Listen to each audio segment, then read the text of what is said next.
उन्वान दोस्ती का सफ़र। किरदार रेहान लाहौर का रिहायशी खुश मिजाज और बातूनी। काशिफ कराची से आया नया तालिब इल्म शर्मीला और खामोश। सर नईम स्कूल के उस्ताद तलबा के हमदर्द। बिलाल क्लास का शरारती लड़का जो शुरू में काशिफ को तंग करता है। कहानी लाहौर के एक स्कूल में नया तालिब इल्म दाखिल हुआ, नाम था काशिफ।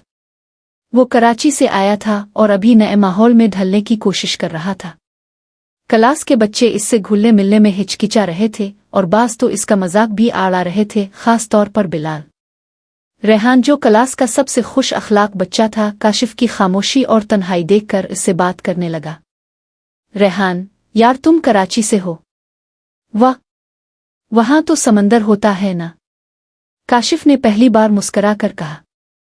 हाँ, और वहां की सनसीट बहुत खूबसूरत होते हैं। दोनों में दोस्ती हो गई और रफ्ता रफ्ता काशिफ क्लास में घुलने लगा।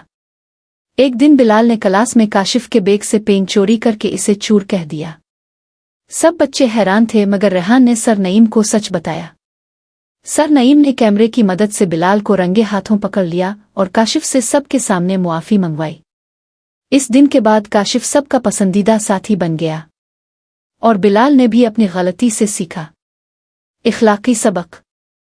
सच्ची दोस्ती रंग लाती है और सच्चाई हमेशा जीतती है।